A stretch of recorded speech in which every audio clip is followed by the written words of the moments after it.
The Beetle, by Richard Marsh. Chapter 48. The Conclusion of the Matter. It is several years since I bore my part in the events which I have rapidly sketched, or I should not have felt justified in giving them publicity. Exactly how many years, for reasons which should be sufficiently obvious, I must decline to say. Marjorie Lindon still lives. The spark of life which was left in her when she was extricated from among the debris of the wrecked express was fanned again into flame. Her restoration was, however, not merely an affair of weeks or months, it was a matter of years. I believe that even after her physical powers were completely restored, in itself a tedious task, she was for something like 3 years under medical supervision as a lunatic. But all that skill and money could do was done, and in course of time, the great healer, the results were entirely satisfactory. Her father is dead, and has left her in possession of the family estates. She is married to the individual who, in these pages, has been known as Paul Lessingham. Were his real name divulged, she would be recognized as the popular and universally reverenced wife of one of the greatest statesmen the age has seen.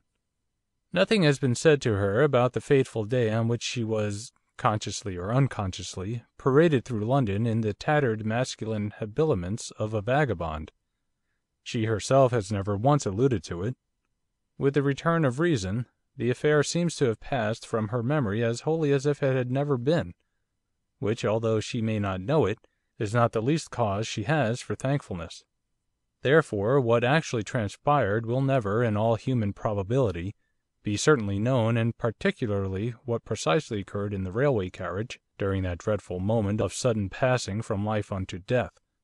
What became of the creature who all but did her to death, who he was, if it was a he, which is extremely doubtful, whence he came, whither he went, what was the purport of his presence here, to this hour these things are puzzles. Paul Lessingham has not since been troubled by his old tormentor. He has ceased to be a haunted man. None the less he continues to have what seems to be a constitutional disrelish for the subject of beetles, nor can he himself be induced to speak of them. Should they be mentioned in a general conversation, should he be unable to immediately bring about a change of theme, he will, if possible, get up and leave the room.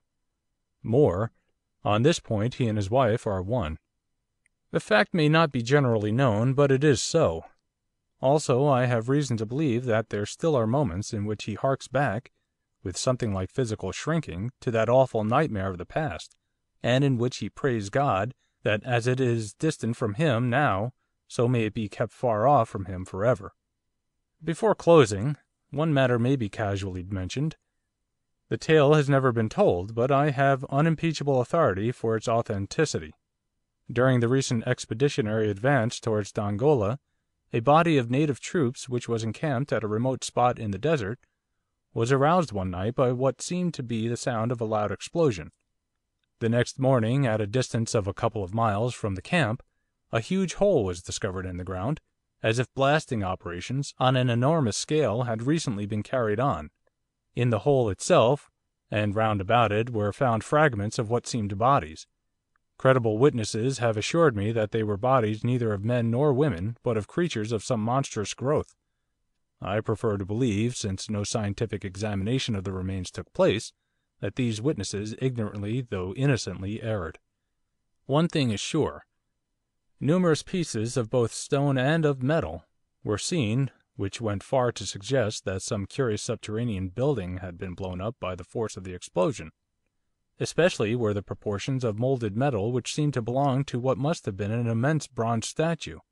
There were picked up also more than a dozen replicas in bronze of the whilom sacred Scarabaeus.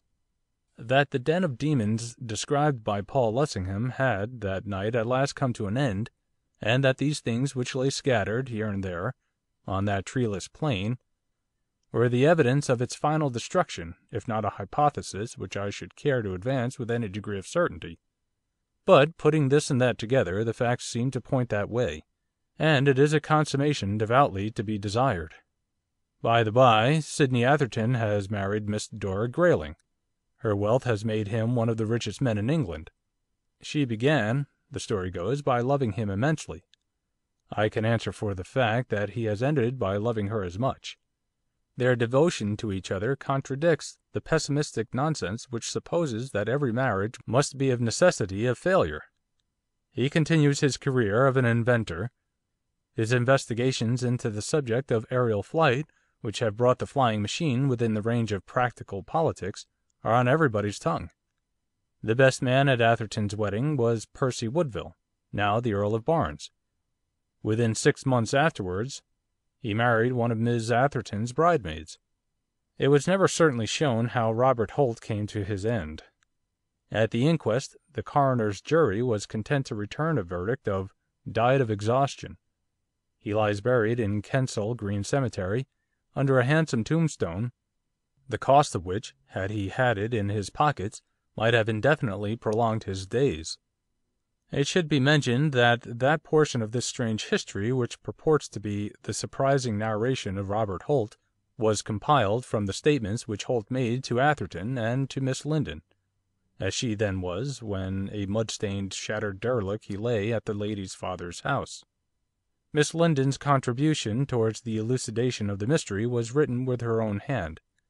After her physical strength had come back to her, and while mentally she still hovered between the darkness and the light, her one relaxation was writing. Although she would never speak of what she had written, it was found that her theme was always the same. She confided to pen and paper what she would not speak of with her lips.